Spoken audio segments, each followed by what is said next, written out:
l'avant-dernier exercice de fixation, l'exercice de fixation numéro 5. L'énoncé est tout simple. On donne deux événements indépendants. Ah, ça, c'est important. Nous allons souligner ça pour ne pas oublier. Deux événements indépendants A et B tels que la probabilité de A égale à 1/5 et la probabilité de A union B égale à 1/2. On nous demande de calculer la probabilité de B. Voilà l'énoncé de cet exercice.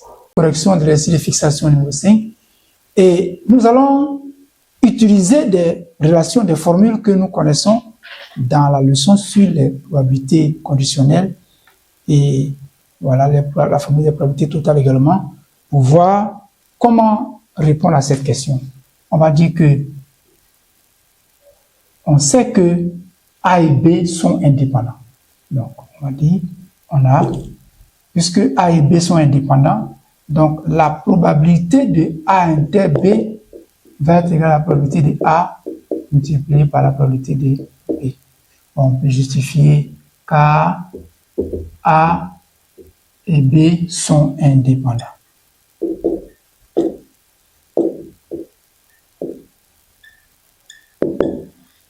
Nous savons aussi que pour deux événements A et B d'un univers oméga, il se trouve que la probabilité de la réunion de A et B, puisque nous a donné la probabilité de A union B, est égale aussi à la probabilité de A, plus la probabilité de B, moins la probabilité de A inter B. Par conséquent, comme nous avons la probabilité de A inter B donnée par cette première relation, nous allons également exprimer la probabilité de A inter B dans la deuxième relation. Là, c'est donné ici. Nous allons exprimer la probabilité, nous allons tirer la probabilité de A inter B dans cette deuxième relation et dire que la nouvelle relation, la nouvelle valeur, la nouvelle expression de P de A inter B va être égale à P de A fois P de B simplement. Nous allons tirer P de B. Donc, on va dire ici, donc, P de A inter B, P de A inter B. Alors, je vais faire passer moins P de A inter B dans le premier membre de l'égalité. Le moins va partir, donc ça va devenir P de A inter B.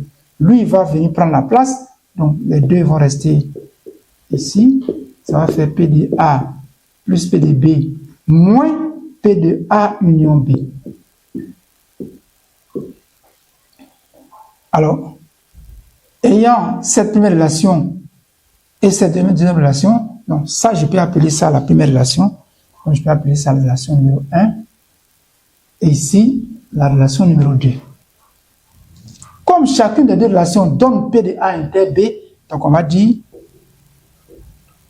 d'après 1 et 2, on a donc P de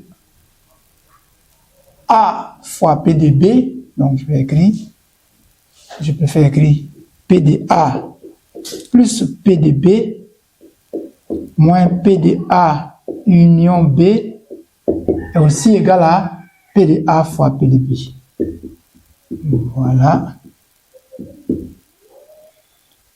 Ce qui fait que, comme ce que nous cherchons, c'est P de B, ça y est ici, et ça y est dans le premier membre, et ça y est dans le second membre. Donc, nous allons faire passer le second membre là dans le premier membre. Ça va nous donner ensuite P de A plus P de B moins P de A fois P de B va être donc égal à, alors moins P de A union B va passer de l'autre côté de l'égalité, ça va devenir donc P de A union B.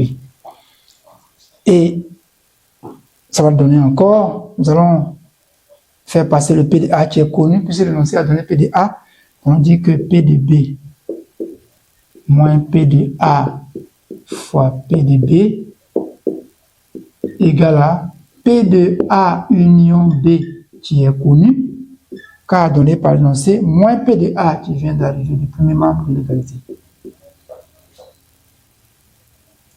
Maintenant, nous avons deux membres. Dans le premier membre, il y a P de B qui est commun aux deux termes du premier membre. Nous allons donc mettre P de B en facteur. Ce qui fait que la probabilité de l'événement B, facteur de 1, c'est nous faisons P de B fois 1 égale à P de B, moins P de A. Voilà, égale à P de A union B moins P de A. Ce qui fait que nous pouvons tirer P de B à partir de cette égalité, soit donc nous donner P de B que nous cherchons est égal à tout le second membre divisé par ce facteur-là qui est 1 moins P de A. Donc on va dire alors P de B est égal à au quotient de P de A union B moins P de A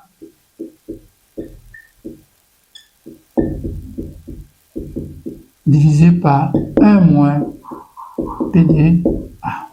1 moins P de A provient d'ici parce que lui était multiplié par P de B. Dans chaque terme, nous allons donc remplacer chaque terme par sa valeur numérique. On s'est dit P de A union B c'est 1,5, donc 0,5, moins P de A c'est 1/5, c'est-à-dire 0,2, et au dénominateur 1 moins P de A qu'il faut 0,2. Alors, 0,5 moins 0,2, lorsque nous calculons cette différence, on obtient 0,3. Et 1 moins 0,2, c'est égal à 0,8. Donc, lorsque nous multiplions par 10, le numérateur et le dénominateur, ça nous donne 3/8. Et donc, voici la probabilité de B que l'énoncé nous a demandé de déterminer. Merci pour votre attention.